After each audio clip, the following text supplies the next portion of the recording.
রাশিয়ার সঙ্গে সংঘাতে ইউক্রেনকে গাছে উঠিয়ে মইটান দিয়েছে যুক্তরাষ্ট্র। প্রশ্ন উঠেছে, এই সংঘাতে ইউক্রেনের পাশে যুক্তরাষ্ট্র নেই কেন? ওই ইস্যুতে যুক্তরাষ্ট্রের নীতিতে কৌশলগত পরিবর্তন এলো কেন? মার্কিন প্রেসিডেন্ট ডোনাল্ড ট্রাম্পের প্রশাসন ইউক্রেনে বিজয়ের স্বপ্ন দেখা ছেড়ে জেগে উঠেছে। এর কারণ হলো যুক্তরাষ্ট্রের জাতীয় স্বার্থ বদলে গেছে। তার চেয়েও গুরুতর ব্যাপার হলো পারমাণবিক সংঘাত বৃদ্ধির আশঙ্কা। রাশিয়ার পারমাণবিক অস্ত্রাগারের বিশালত্ব আর তার আধুনিকায়নের খবর যুক্তরাষ্ট্র সহ সারা বিশ্ব জানে। ইউরোপ যেভাবে পায়ে পা বাঁধিয়ে রাশিয়ার সঙ্গে যুদ্ধ করতে চাইছে, তাতে করে ন্যাটো জোটে প্রধান ভূমিকা নিয়ে সংঘাতের দায় আর নিতে চাইছে না যুক্তরাষ্ট্র। গলা থেকে কাটা নামাতে ইউক্রেনকে ভূমি ছাড় দেওয়ার জন্য চাপ দিয়ে সংঘাতের দ্রুত তাৎক্ষণিক সমাপ্তি ঘটানোর চেষ্টা করছে। ট্রাম্প প্রশাসন যে নতুন জাতীয় নিরাপত্তা কৌশলের বিষয়ে নথি প্রকাশ করেছে, তা থেকেই বোঝা যাচ্ছে মার্কিন পররাষ্ট্রনীতিতে ইউক্রেন ইস্যুতে মৌলিক পরিবর্তন এসেছে। পরিবর্তনটির মূল কথাই হলো দেশটির বিজয়ের আশা বাদ বরং চাপের মাধ্যমে সংঘাতের ইতি টানা। অথচ বাইডেন প্রশাসনের আমলে এই যুক্তরাষ্ট্রই ছিল যেন ইউক্রেনের নিঃশর্ত সমর্থক। এখন সংঘাত শেষ করা যুক্তরাষ্ট্রের জন্য একটি গুরুত্বপূর্ণ স্বার্থ রক্ষার কৌশল হয়ে উঠেছে। আমেরিকা ফার্স্ট মতবাদ এবং পারমাণবিক শক্তিধর রাশিয়ার সঙ্গে সরাসরি যুদ্ধে জড়ানোর ঝুঁকি বিবেচনা করে ইউক্রেন সংঘাত শেষ করা যুক্তরাষ্ট্র জরুরি মনে করছে।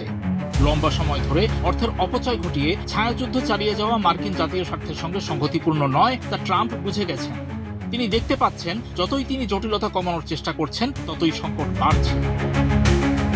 এক্সট্রিম মশার কয়েল প্ল্যান্ট ফাইবার দিয়ে তৈরি, ডেঙ্গু, চিকুনগুনিয়া বাহি সহ যে কোনো মশার বিরুদ্ধে দেয় এক্সট্রিম সুরক্ষা।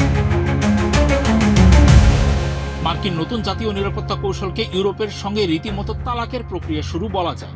সেখানে বলা হয়েছে ধনী ও শক্তিশালী ইউরোপের দেশগুলোর নিরাপত্তার ক্ষেত্রে স্বনির্ভরতা নিশ্চিত করা। সোজা কথা হলো, ইউরোপে মার্কিন সামরিক সহায়তা এবং উপস্থিতি ধীরে ধীরে কমিয়ে ফেলতে চান ট্রাম্প। এভাবে একটু একটু করে ভাঙনের পথে নেমে যাবে ন্যাটো। মার্কিন নতুন জাতীয় নিরাপত্তা নথিতে ইউক্রেনের ন্যাটো সদস্যপদ লাভের সম্ভাবনা প্রত্যাখ্যান করেছে যুক্তরাষ্ট্র। রাশিয়া অনেকদিন ধরে এমনটি চেয়ে আসছে।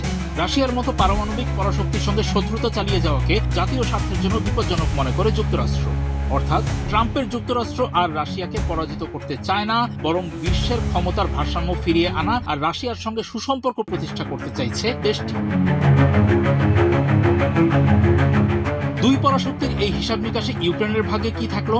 দেশটির নেতা ভলোদিমির জেলেনস্কিকে বাস্তবে ফিরতে বলেছেন ট্রাম্প। বাস্তবতাটি হলো, মহাশক্তিমান রাশিয়ার বিরুদ্ধে ইউক্রেনের একার পক্ষে জয় হওয়া অসম্ভব। ওই সংঘাতে যুক্তরাষ্ট্র আর নেই। ইউরোপ যদি থাকতে চায়, তাদের পক্ষেও পারমাণবিক শক্তিধর রাশিয়ার বিরুদ্ধে কি করা সম্ভব তা সবাই জানে। তাই ইউক্রেনে রাশিয়ান জাতিগোষ্ঠীর বাসভূমি রাশিয়ার হাতে ছেড়ে দেওয়াই সংঘাত মেটানোর সহজ সমাধান। এটাই জেলেনস্কিকে মানতে বলা হচ্ছে।